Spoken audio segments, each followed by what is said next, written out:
The Rule of Two was a Sith philosophy mandating that only two Sith Lords could exist at any given time. A master to represent the power of the dark side of the Force, and an apprentice to train under the master to one day fulfill their role. That role either being ultimately serving the purpose of their master and being disposed of, or killing their master and becoming the one true Dark Lord to covet power. The philosophy of the two governed the Lords of the Sith for a millennium, beginning with its founder, Darth Bane. Recently though, thanks to the rise of Skywalker, the true purpose and meaning behind the Sith Rule of Two was ultimately retconned, and the reasoning behind why the Sith implored the Rule of the Two was changed. And today we will be exploring that change, and why now the Rule of Two has a completely different meaning than its original purpose. But first, let's describe the original purpose of the Sith Rule of Two, and why in Legends continuity the Sith implemented it before we discuss the major change. Even before Darth Bane created the rule, the Sith doctrine still rotated somewhat around the idea of two, a master and an apprentice. Some Sith temples could only be entered by a pair of Force users. The masters determined loyalty for their apprentices, but sometimes betrayed them if they found one with more potential. Eventually, Darth Bane became the sole survivor of a war against the Jedi Order a millennium before the Clone Wars. Recognizing that it was Sith greed and infighting that led to their destruction, Bane created the Sith Rule of Two, so that the Sith could operate in secret, using servitude to plot their revenge against the Jedi. Bane developed this philosophy after his personal experiences, and by studying ancient Sith doctrines. Bane believed that this principle would stop the power of the dark side from corrupting and destroying the Sith once more, if he could control exactly how much power the two Sith Lords have, and not spread it countlessly among the Order. Bane thought that if he could restructure the Sith Order, he could control internal struggles for power. To keep alive the Sith lineage, the apprentice had to slay the master to gain the title and take on their own apprentice, though they could die in the attempt and be replaced. This caused the relationship between the master and apprentice to not be one of trust,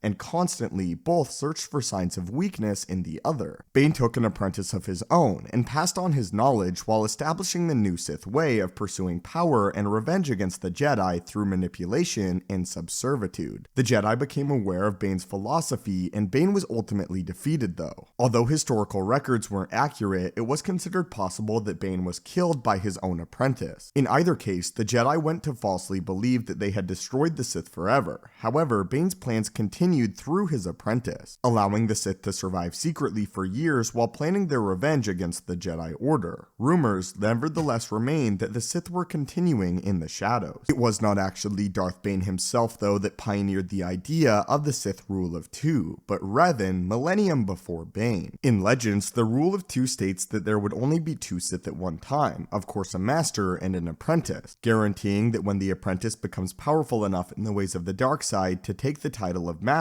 only then would they be worthy of the title. This transfer of power would only take place when the apprentice takes their master's life and finds a worthy student to repeat the cycle for themselves. This way ensured that the Sith would continue to grow in power, and still exist through a new Dark Lord master. Both master and apprentice were considered to be Sith Lords though. When your power eclipses mine, I will become expendable. This is the Rule of Two, one master and one apprentice. When you are ready to claim the mantle of Dark Lord as your own, you must do so by eliminating me. For nearly 1,000 years, the Sith watched and waited, destabilizing the Republic whenever the opportunity arose, without fully revealing themselves. This was the original intention and plan for the Sith Rule of Two, and it is still believed that this philosophy is somewhat true, that the Sith wanted a passing on of power, and for each new Dark Lord of the Sith to be more powerful than the previous. However, there is currently a brand new development for the Sith Rule of Two that explains the real reason why Darth Bane wanted to create only two Sith Lords to hold the power of the dark side of the Force. That is, a Force Dyad. It was the ultimate goal of the Sith not only to pass on their power, but to attempt to create a Force Dyad between two Sith Lords. A Force Dyad being considered one of, if not the most powerful Force phenomena in all of Star Wars, and an idea that was introduced to us in the sequel trilogy. And it was in fact the ultimate goal of the Sith to attempt to create this Dyad, a Dyad that we've only seen thus far between Rey and Kylo Ren. A Dyad in the Force was a phenomenon that occurred between two Force-sensitive beings that shared a unique Force bond, and was more powerful than a Force bond in its own, connecting their minds across space and even time. Physically, they were two separate individuals, but in the Force, they were one. This form of connection made it possible for the bonded individuals to communicate with each other across great distances. The connection between Kylo Ren and Rey could cover a range of light years, allowing them to see and hear each other from across the galaxy. Their bond also gave them a clear sense of what the other felt, such as their fears, as well as feelings of abandonment and solitude. In combat, the two who formed a dyad fought as one. Their abilities mirrored and amplified each other. In the case of Ren and Rey, their Force bond grew stronger with every passing moment. There had not been a dyad in the Force for generations by the time of the New Republic era and the sequel trilogy, and coming of Rey and Ben Solo. When the fall of the New Republic gave way to a war between the First Order and the Resistance, however, there was a prophecy that foretold the coming of a dyad in the Force, the subject of which featured prominently in the lore of the Sith Eternal cult. The cult now run by Darth Sidious, the Dark Lord of the Sith that survived his death on the planet moon of Endor. This dyad was formed between Kylo Ren and Rey, the grandson of Darth Vader and the granddaughter of Darth Sidious. This dyad created an intractable bridge between the two of their minds that could not be severed. The bond between Ren and Rey became stronger after their duel on Ilum or Starkiller Base. Their connection was so raw and powerful that it reminded Rey of touching a live wire in the wreckage of a starship. At this point, they discovered their ability to see, hear, and touch each other through the Force itself. The bond allowed Rey to gain insight into Ren, who no longer attempted to hide his pain and misery from her. Convinced that the light side still existed within the former Ben Solo, Rey chose to confront Ren in person, believing that she could help turn him away from the dark side. It was confirmed in the visual guide for The Rise of Skywalker that this was the ultimate goal of the Sith and not of the Jedi.